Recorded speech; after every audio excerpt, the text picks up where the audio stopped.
এই যে interim government তারা একটা সুষ্ঠু নির্বাচন দিতে পারবে না, কোনো সংস্কারই বাস্তবায়ন করতে পারবে না। সেই গণতন্ত্র পুনঃপ্রতিষ্ঠার দাবিতে ছাত্রদের যেটা করণীয়, ছাত্রদের জায়গা থেকে সেটা এক ধাপ করেছে, অভ্যুত্থান করেছে।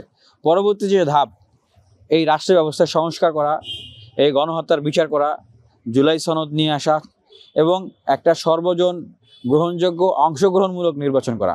সেক্ষেত্রে আমি মনে করি যে ছাত্রদের জায়গা থেকে এখন আমাদের যে ভয়েসটা রেইজ করা দরকার সেটা হচ্ছে একটা জাতীয় সরকার গঠন করা। কারণ জাতীয় সরকার ছাড়া আপনি এই যে ইন্টারিম গভর্নমেন্ট তারা ফাংশন করতে পারবে না, তারা একটা সুষ্ঠু নির্বাচন দিতে পারবে না, কোনো সংস্কারই বাস্তবায়ন করতে পারবে না। এইটা তাদের পক্ষে সম্ভব না। এটা আমরা শুরু থেকে বলে আসছি এবং আমরা এখনও বলতেছি।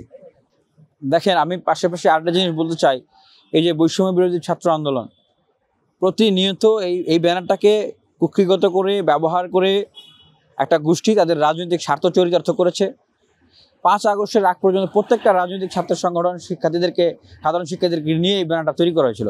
পরবর্তীতে সব রাজনৈতিক দলের পোস্টের সবাইকে বের করে দেওয়া হয় এবং যারা থাকতে চায়, এই যেমন মুখপাত্র মুমা ফাতেমা সহ যারা থাকতে চায় তাদেরকে লোভ দেখানো হয়েছে যে তোমরা পদত্যাগ করে থাকো, তোমাদেরকে এই পদে রাখা হবে, তোমরা এই ফ্যাসিলিটি পাবা, বা তোমাদেরকে সামনে রাজনৈতিক দলের তোমাদেরকে তাহলে থাকতে হবে। তো এইটার তো কোনো প্রয়োজন নাই ভাই, কারণ জাতীয় ঐক্যমত্য কমিশন আছে না, জাতীয় সংস্কার কমিশন তো আছে। তাহলে বৈষম্য বিরোধী ছাত্র আন্দোলন কি করবে? বলা হচ্ছিল যে এইটা সবাইকে সাথে নিয়ে নাকি রাষ্ট্র সংস্কার করবে, দেশ সংস্কার করবে। একটা জায়গা তো আছে, এখন এটাকে দিনের দিনে আরও বিতর্কিত করা হচ্ছে।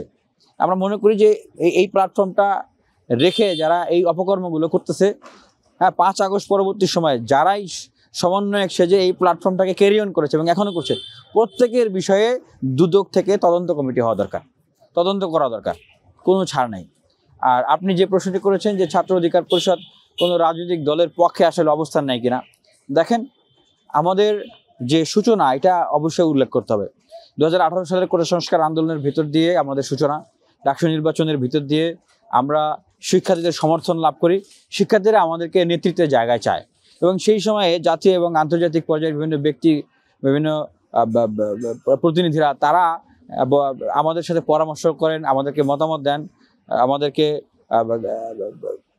শুভাকাঙ্ক্ষী হিসেবে আমাদেরকে তাদের মতামতগুলো আমাদের কাছে তুলে ধরেন এবং অনেকেই বর্তমান উপদেষ্টাদের অনেকেই আমাদের সাথে মত বিনিময় করেন।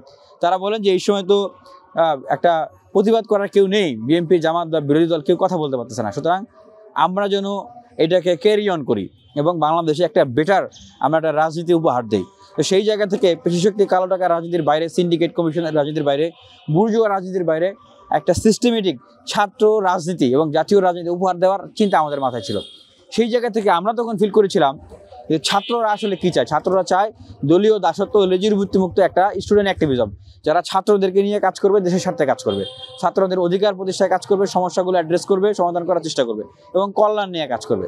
কিন্তু মূল দলের লেজির ভিত্তি করা, তাদের ক্ষমতাকে ধরে রাখা বা কাউকে ক্ষমতা থেকে নামানোর দায়িত্ব তারা নেবে না।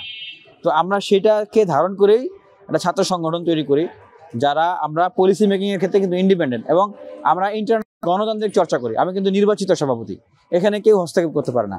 এবং তারপরে আমরা ফিল করলাম আমরা যেহেতু ছাত্র, জাতীয় পর্যায়ে যে সাম্য, মানবিক মর্যাদা, সামাজিক ন্যায় বিচার যে বাংলাদেশ প্রতিষ্ঠিত হওয়ার কথা ছিল, যে কমিটমেন্ট ছিল মুক্তিযুদ্ধের সময়, সেটাকে বাস্তবায়ন করার যে স্বপ্ন, সেটাকে করতে হলে আমাদেরকে জাতীয় পর্যায়ে সংগঠন তৈরি করতে হবে। তখন আমরা অন্য যে সংগঠন, যুব, শ্রমিক, পেশাজীবী, আইনজীবী, এরপরে আমরা একটা মূল দল গঠন করার উদ্যোগ নিই। তো তখন আমরা ছাত্র সংগঠনে থাকি, যারা মূল দল করতে চান তারা সেখানে চলে যান।